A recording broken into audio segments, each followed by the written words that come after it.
कैदोबंद की सोबतें हैं और वो ये अजीब व गरीब कैदोबंद की सोबतें हैं कि जेल से बैठकर वो शख्स, उसके इंटरव्यू भी चल रहे हैं, जेल में बैठकर उस शख्स के आर्टिकल्स भी गैर मुल्की जरीदों में गोस्ट आर्टिकल्स भी छप रहे हैं और जेल में बैठकर वो शख्स जो है वो ट्विटर पे मैसेजेस भी दे रहा है और वही शख्स जेल में बैठकर हुकूमतें भी बना रहा है, टिकटें भी दे रहा है।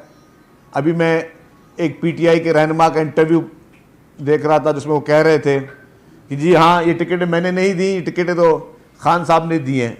हाँ, फलानी फैमिली को 6 टिकटें या 7 टिकटें खान साहब ने दी। तो जेल से बैठकर वो बंदा टिकटें भी दे रहा है, जेल से बैठकर सारे काम कर रहा है।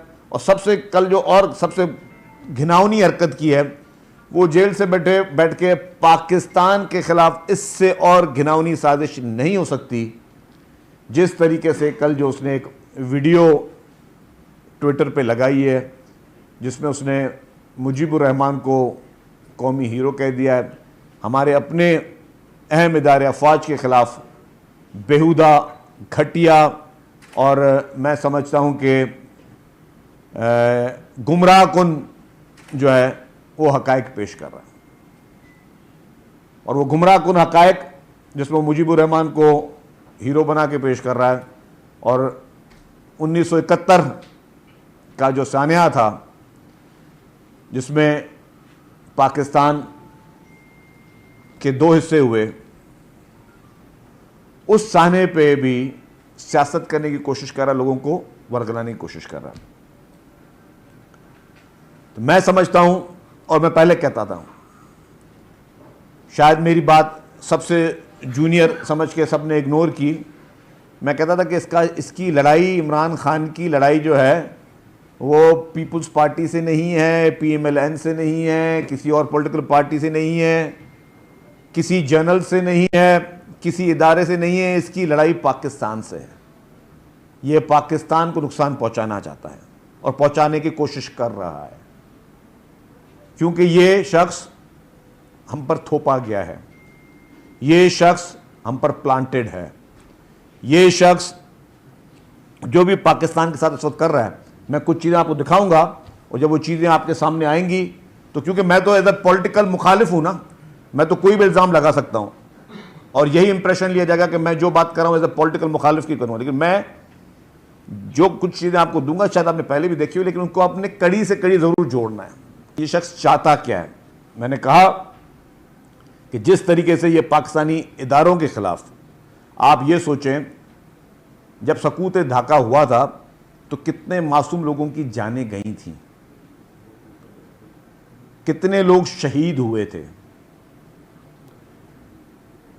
उसको जिस तरीके से उन हक़ाइक़ को तोड़ बतोड़ कर और गलत किस्म का एक स्टोरी बेचने की कोशिश की जा रही है और उसका जिम्मेदार मुख्तलिफ लोगों को ठहराया जा रहा है। मैं अगर बैठकर आज शेख मुजीब की बैठकर बातें करूं तो मुनासिब नहीं है। हम उसको एक तलख हकीकत समझते हैं।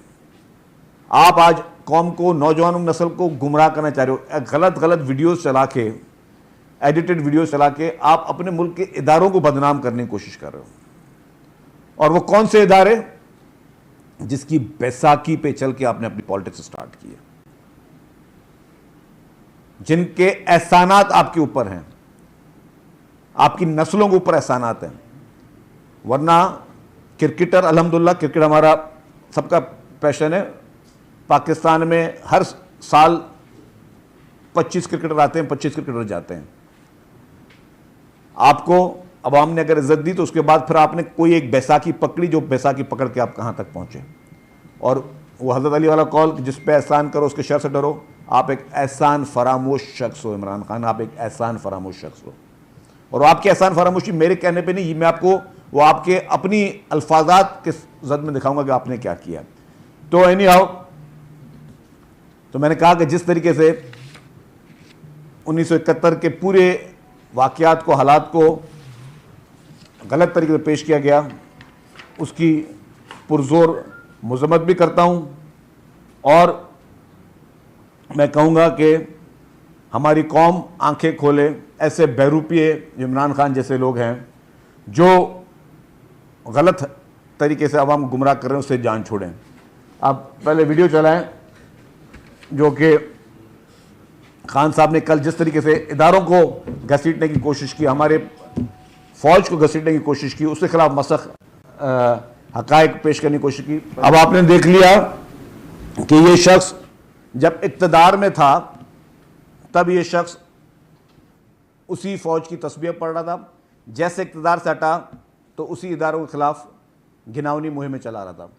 इसने अपने जो हमने क्लिप दिखाए उसमें उसने पुलिस को धमकियां दी, जजेस को, जुडिशरी को धमकियां दी हैं, बाय नेम वो धमकियां जो हैं वो मौजूद हैं कि ये शख्स किस तरीके से इस मुल्क के हर इदारे को धमकाने की कोशिश करा है। जो आज इसने 1971 की बात की है, जब इक़्तिदार में था तब ये हक़ाइक़ जो उसके नज़र में हक़ाइक़ है तब वो सामने क्यों नहीं लेके आया।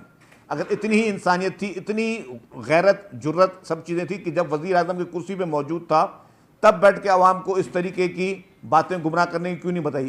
क्योंकि ये सिर्फ ब्लैकमेल करने का तरीका है आपके इदारों को कि या तो मेरे कहने पे चलो, अगर मेरे कहने पे नहीं चलोगे तो फिर हम आपके साथ क्या करेंगे। कि यही शख्स, मैं सिर्फ मुनाफिकत की बात बता रहा हूँ, अगर कोई कहे कि ये शख्स मुनाफिक नहीं है तो मुनाफिकत की बात बता रहा हूँ कि वही शख्स जब उसको उंगली पकड़ कर 2018 की इलेक्शन में इक़्तिदार में बिठाया गया तो ये शख्स क्या था, और जब इस शख्स को एक नो कॉन्फिडेंस के ज़रिए हटाया गया तब इसका क्या राय थी कि ये शख्स इन एहतजाजी मुजाहरों के बारे में और बाकी चीज़ों के बारे में क्या ख्याल रखते थे और आज ये इस पाकिस्तान के साथ क्या करने जा रहे हैं। किस तरीके से उस वक्त ये इन चीज़ों को डिफेंड करते थे और आज पूरी कौम को, नौजवान नस्ल को उसी रास्ते पे लेके जा रहे हैं जो उन्होंने 9 मई को किया, जो उन्होंने 9 मई को पूरे पाकिस्तान के साथ किया। ये काश कौम की, हमारी नौजवान नस्ल ये देखे कि आपके मुल्क के साथ हो क्या रहा है। मतलब ये नहीं कि कोई अपोजिशन आप इल्ज़ाम लगा रही है, इसमें कहीं पे मैंने अपोजिशन नहीं दिखाई।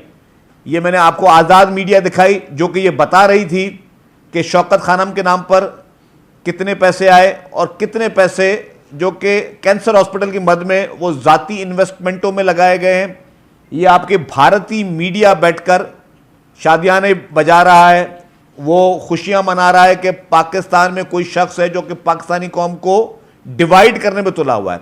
वो कह रहे हैं कि इंडियन फौज मिलकर भी पाकिस्तान का या पाकिस्तान फौज का कुछ नहीं बिगाड़ सके, लेकिन एक शख्स मौजूद है जो कि डिवाइड कर रहा है, वो नुकसान पहुंचाने की कोशिश कर रहा है। मैं एक और बात बताऊं, इस वक्त पूरी दुनिया में सबसे बड़ा मसला क्या है, पूरी दुनिया में इस वक्त जो हॉट करंट टॉपिक क्या है, वो है फ़लस्तीन और इसराइल। इसराइल ने जिस तरीके से बर्बरियत फ़लस्तीन पे उन गरीब मिस्कीन मुसलमानों के खिलाफ लगा के रखी है, दुनिया में किस कौन से इनकारी है। अब यूरोप कंट्रीज और बाकी कंट्रीज वेस्ट भी जो है वो फ़लस्तीन को रियासत मानने के लिए तैयार है। अब इसराइल ने पहला बयान, मैं समझता हूं कि पिछले कोई 25-30 साल में पाकिस्तान के खिलाफ दिया है, जो पहला बयान वो इमरान खान के अरेस्ट होने के बाद दिया है।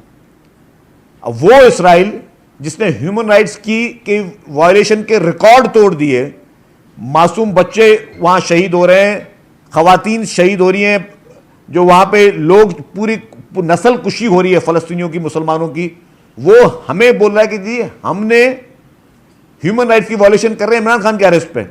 इमरान खान के अरेस्ट होने पे बिल्ली थैले से बाहर आ गई, उनकी अपनी प्रोडक्ट थी इसराइल की, और उन्होंने इमरान खान के लिए out of the way first time in the history openly Israel जो है वो इमरान खान के लिए बात कर रहा है और पाकिस्तान के खिलाफ बात कर रहा है, बिकॉज कि वो इमरान खान उनकी अपनी एक प्रोडक्ट है। कि आपके बारे में आपकी भारत किस तरह सहूलतकारी कर रहा है, इसराइल आपकी किस तरह सहूलतकारी कर रहा है, ये हकीकतें आनी चाहिए। ये हकीकतें आनी चाहिए कि आपने कैंसर हॉस्पिटल के चैरिटी के पैसों से किस तरीके से आपने वो इन्वेस्टमेंट्स बाहर की हुई हैं। ये हकीकतें आनी चाहिए कि सिलाई मशीनों से किस तरह अरबों रुपए की प्रॉपर्टीज न्यूयॉर्क में बनती हैं और बाकी ममालिक में बनती हैं। ये हकीकतें लोगों के सामने आनी चाहिए। हकीकतें लोगों के सामने आनी चाहिए कि आपको कौन कौन फंडिंग करता रहा है और किस तरीके से आपने लोगों के कर्जे जो है वो आपने माफ किए और किस एवज किस क्राइटेरिया से माफ किए हैं। ये केसेस खुलने चाहिए, हकीकत आनी चाहिए। बाकी आप आज 1971 पे लोगों को लेके जाना चाहते हो कि आज के नौजवान नस्ल को ले जाऊं कि 1971 में क्या हुआ था। 1971 में जो एक अफसोसनाक वाकया हुआ था, पूरी कौम उस पर अफसरदा है। उसके गलत हकायक पेश करके आप शौदाओं की फैमिलीज को आप अफसरदा कर रहे हैं, उसके गलत किस्म के हकायक पैदा करके लोगों को मिसगाइड करें, और आपने मिसगाइड करते हुए आए हैं। आपका भी कम कसूर उन लोगों का भी जो आपके इस पूरे झोंसे में आप भी आते हैं, जिन लोगों को पता भी है कि आपकी हकीकत क्या है, फिर भी आपके झूठ में लोग आ जाते हैं। और अगर सोशल मीडिया पे अगर किसी के पास कोई पावर है और अगर उसको कोई बाहर उसके लिए लॉबिंग फर्म्स काम कर रही हैं, तो ये इस तरह की चीज़ें करना कोई बहुत बड़ी बात नहीं है। इस तरीके के बहुत सारे ऑर्गेनाइजेशन पूरी दुनिया में पहले बन चुकी हैं, लेकिन हर चीज़ का एक टाइम होता है।